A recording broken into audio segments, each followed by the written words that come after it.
and welcome to our series, Preparing Today for Tomorrow, episode number 3. And I am so excited today because we get to have an event planner from Edmonton, Alberta, Sarah Valencia from Our Jonrah Events, speaking to us a little bit about her journey, what COVID has done to her business and how she's kind of innovating and working with that today and preparing for tomorrow.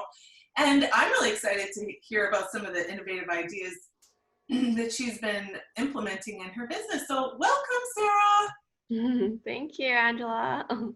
So how's life been going since the big COVID-19 event in your business and in your world and your family? How has this impacted you? It's definitely been a lot of uncertainty. I think when it hit us in March, a lot of people were quite surprised that we're dealing with it now. And I remember reading on the news, it's not like if it's coming, it's when, just because of the extremities of how things were looking. For the event industry, I felt like a lot of people were initially in shock, like what do we do now? And Yeah. I think at first all the planners were like, okay, we'll reevaluate every event 45 to 60 days out, have a contingency plan in place, see if we need to execute it. But like things were changing daily, and given last week or 2 weeks ago when they said that the distancing rules would remain through August, I think that definitely made a lot of people jump to plan B rather than waiting it out to June or July to see how things would look for the summer. Right. So I've seen a lot of pivoting, seen a lot of people. Well, a good thing about planning is that you don't necessarily have to do it in person. Like a lot of it can be virtual. So that was nice in that regard. It didn't change too much of my, monthly check-ins with my clients, but just being understanding that a lot of things had to change for their weddings this summer if they were comfortable with it. Yeah, absolutely. Yeah. Absolutely. And I mean, also corporate clients, or when you're looking at how organizations maybe had so many different things that they plan like annually, that and even large scale events that have been pushed back because of this. But honestly, as any good event planner knows, it's always safety first. Like when we're looking at what is in the best interest of our guests, that's like paramount in our minds when we're planning events and when we're looking at things, right? And so with that in mind, as people are shifting their schedules and your clients are like looking at rebooking or what does that look like for them, how are you kind of walking them through, like, so for those folks that have kind of pushed it back like September or maybe even into 2021, they're going to be feeling like, okay, so are there new standards that I need to be looking at? How are you helping them kind of guide them through that process? So a lot of the ones who are moving have moved to 2021, has postponed, because I think actually a lot of my clients are healthcare professionals, so they are very fluid in the changing landscape of COVID. And a lot of them don't think it's safe enough to do it in the fall even. They think that because it acts like flu season, it might come up again in October, even if it slows down now. So that's educating myself too, because I'm not a medical professional in any way. So it's good to have that insight, and that because of that, they're also more understanding the need to postpone. But I think a lot of them are open to the idea of, if things change, the social distancing allowance of seating plans might have to change, of having certain things on site, such as sanitizer, just providing more guidelines to guests before they arrive even. Like right now, we're not allowed to have buffets. So, if that's the case, we might have to switch to plated meals if those guidelines are still moving forward to next year. Yeah. And that might be the case for a lot of events. Like even with corporate events, there's a lot of cocktail receptions that might not be available as an option. So just being open-minded with all these different ideas. Yeah, totally. And I don't think that there's necessarily a feeling from people that they feel like, what? I can't have a buffet. If they know that, yeah, this is in the best interest of your health and well-being for participating in this event, they're gonna be like, yeah, please give me a plated meal. Like, that's fantastic. Yeah. I would actually prefer that. That's fantastic. So yeah, I wanted to dive into a little bit of your story, Sarah. Some people are like, what? You're an event planner? So why did you do this to yourself? And it's hard for sometimes, like for people that really understand, like, why, what, like, this is a high demand, high pressure profession. Why? Like, tell us your story. Where did this all come from? Mm-hmm. Well, I actually studied textile and clothing in my undergrad at the U of A, and I was very involved with like student groups and planning fashion shows, being involved in that regard. And I remember my very first volunteer opportunity was actually with Bridal Expo when it was still called Bridal Expo, and I just love like the element of the adrenaline rush, the planning, the things that people might not enjoy. I really found that I was good at it, and I love being in that fast paced, crazy go go go environment. And then I loved my degree, but through it, I found that what I was really good at was planning. Like I was always like that ringleader in group projects, or when we were doing different student events, I was always leading groups. Um, and even in my practicum component, I did a focus on event planning for retail. Oh, Um, interesting. yeah, so I was at the Hudson's Bay flagship at Southgate Center, and I was shadowing and working under their corporate event planner. Yeah. Wow. So was that like your first taste to the land of events? Really? um, Kind of, because I was also working for a wedding planner at the time, just as an Right. assistant, but Yeah. very seasonal. So yeah, these bits and pieces was nice because I got to be mentored by people working in the industry already. Mm-hmm. And a lot of people don't think retail has that corporate aspect of planning. So it's really insightful. Like they actually have a lot of VIP clients and they host private events just for big engineering companies and gas and oil companies to come do a private shopping night. So very interesting the experiences. Absolutely. Absolutely. And those are really, really important for their business. Like there's a Mhm. lot of businesses out there where events fuel a huge portion of how they get their customers, how they retain their customers, interact, like the whole, it's a part of their business model. So like taking this piece out of the equation has a huge impact on their business, on their bottom line. Totally. Yeah. So after you did that, so you were actually in the land of events, in the land of corporate events, and working in that field. And then, like, walk us through what. So then you went into having your own business, and so that's a big leap. But you had a lot of exposure and experience in that world as well. So, like, as you've taken that big leap, what's been your greatest learning? Like, what has been there for you? Like, okay, well, I would have done this different, or maybe like I would totally do this the same, or like, what's your learning in that? Yeah. So from I guess those, initial entry level career opportunities, like I've had experiences in retail and then um, some marketing and coordination and catering, hospitality. I think when it came to taking the leap of faith to go and be an entrepreneur, I think it's something that I've always wanted to do because there's actually quite a few entrepreneurs within my own family, Mm, but I think I was also caught up in the cultural piece of, you go get an education, you go get a job, and then you have a happy salary and you stay with it. But that was never really enough for me. And I really liked that creative expression I had when I was a student and being able to navigate my own world of planning and events. So it was definitely a huge learning curve because though I knew a lot about planning and having a lot of creative ideas, I felt that running a business is a lot of strategy, a lot of accounting, a lot of numbers. And like Yeah. even just how to market yourself is so different when you work under an established business and entity versus putting your own name and logo onto your own work. Oh yeah, Yeah. totally. And it's like when you're in the land of corporate, you can like, hello IT, my computer's not working again, or hello, Yeah.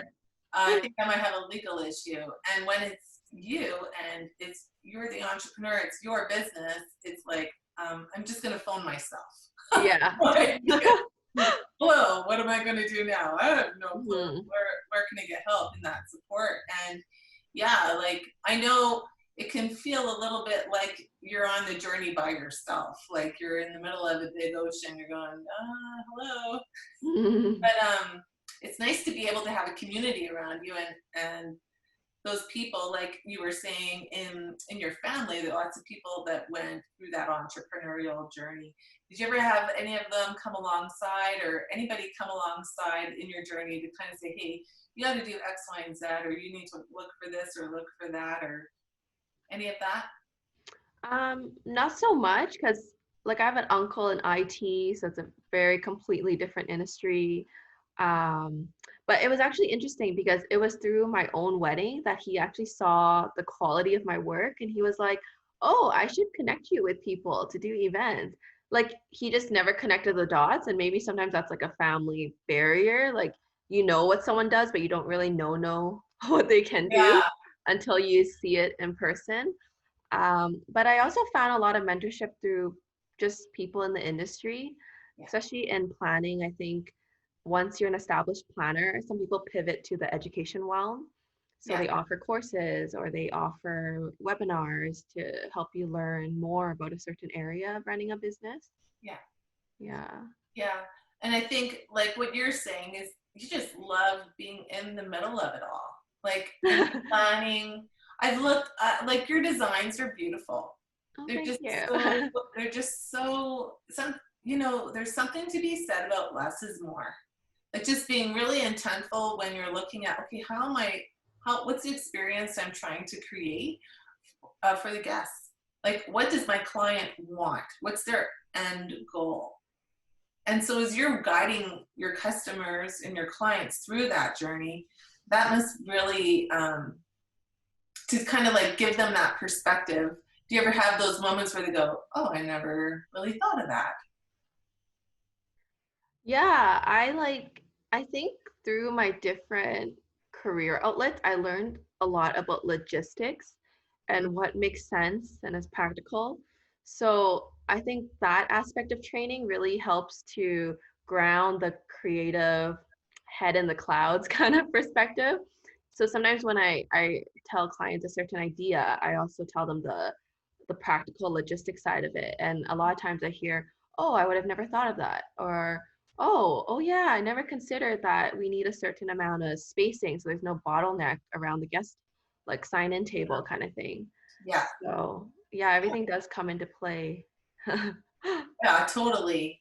So like you talked a little bit earlier when we first started our conversation, how COVID has impacted your business with rescheduling, your different events, and what does that look like for you?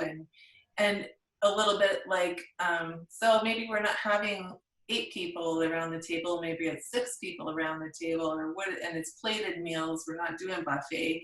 But in addition to that, I'm just curious, like what innovations have you discovered, or what things have you kind of observed as in our industry and in your specialty, and how are you kind of growing from this and preparing today for tomorrow? hmm I've noticed a lot of venues and videographers pivoting to offer live streaming, Hmm. being really innovative, having live Zoom options, or even broadcasting like the sounds of the ceremony, listening to the vows from outside the venue.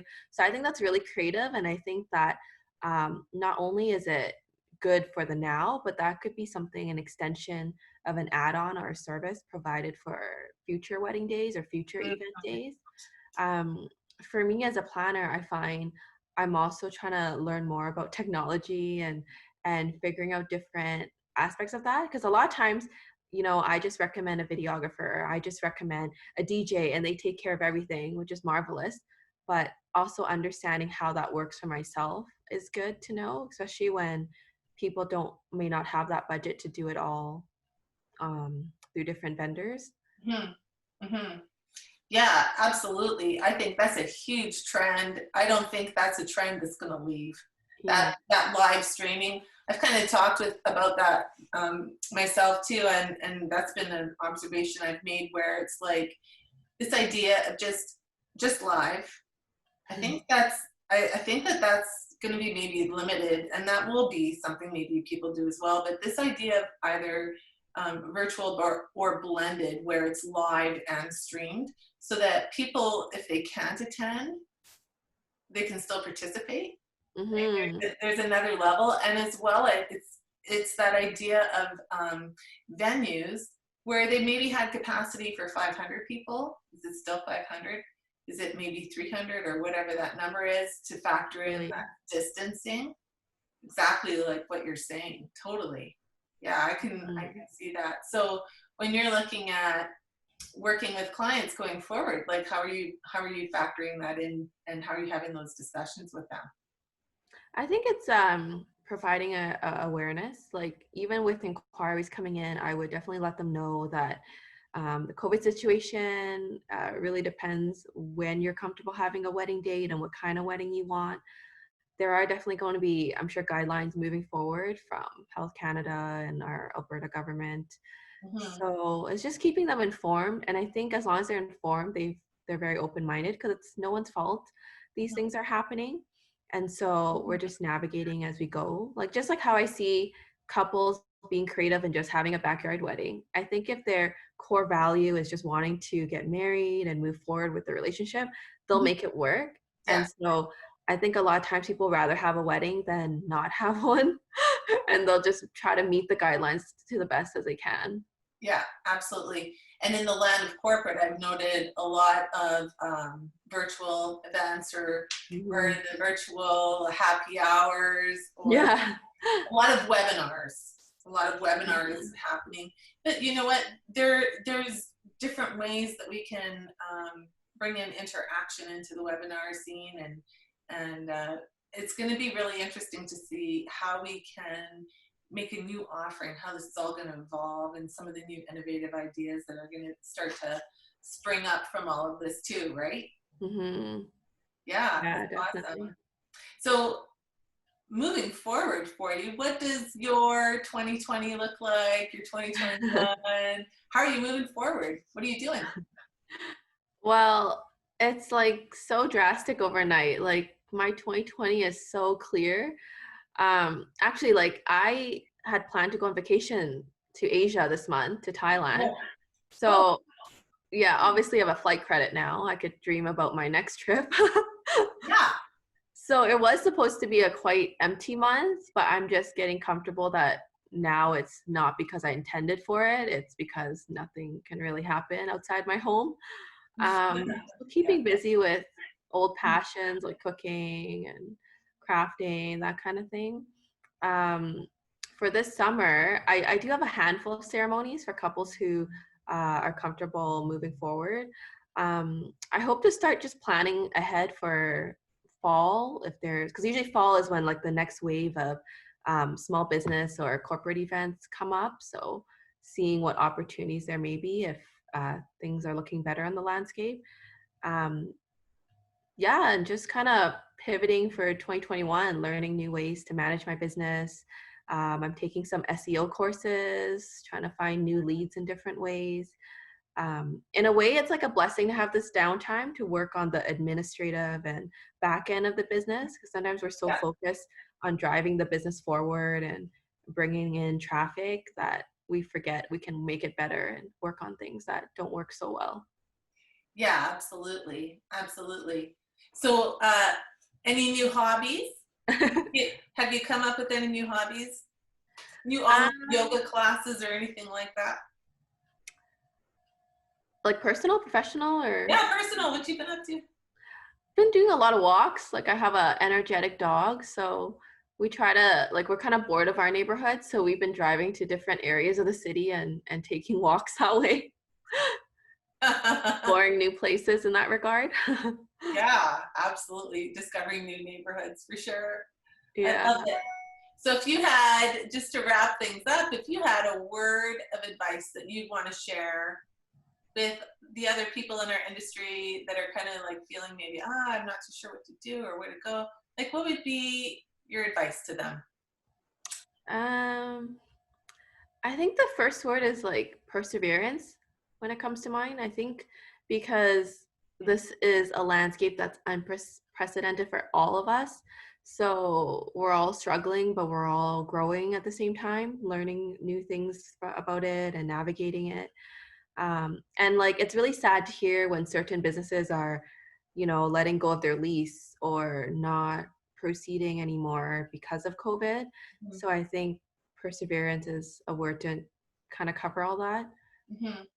Hmm. Yeah, and with that, kind of finding new ways to reinvent ourselves, to keep Hmm. relevant, and yeah, and plan ahead, and be those thought leaders that are kind of identifying, okay, this is going to be a new trend. So good for you for identifying that and seeing, okay, well, clearly. And are you observing that people are kind of feeling a little bit itchy? They want to get out there. Oh yeah, myself included. Yeah. My daughter said to me the other day, Mom, I'm needing some retail therapy. Could we even just go buy some plants? Like, is I there know. anything that we can buy? I'm happy. I'll go buy milk. I'm like, have at her. Go buy some milk, honey. Yeah, groceries is as exciting as it gets right now. Yeah. It's a whole thing. It's a whole thing at Yeah. the grocery store. Yeah, absolutely. Well, thanks so much for joining us today, Sarah, and all the best to you. We want to keep in touch. We want to see how Yeah. you like go through this time and reach back to you down the line here. So super excited for you of what you're doing, and yeah, let's keep in touch. Yeah, thanks so much, Angela. Thank you. Thanks so much, Sarah, for joining us today. That was so awesome for you to take the time. What a great conversation. Pretty insightful stuff about what event planners are facing right now, what challenges they have, and how they're kind of trying to say, okay, so what does this look like going forward? And I think we're going to see some really interesting ideas and innovations coming from all this.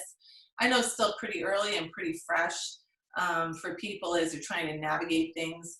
But it's always interesting to me how we just kind of get back to the simple things and the basics in our business. And it gives us that opportunity to just like, okay, it's time for some catching up on admin and the books and like, how is this going to look going forward? And really interesting insights into venues, like what will that be like? So thanks, Sarah. Great thoughts. Super, super great thoughts. Really appreciate your time and your insights. So excited for our next episode of Event Pros preparing today for tomorrow. And we will see you then as we talk with people in the event rental space. Talk to you soon. Cheers.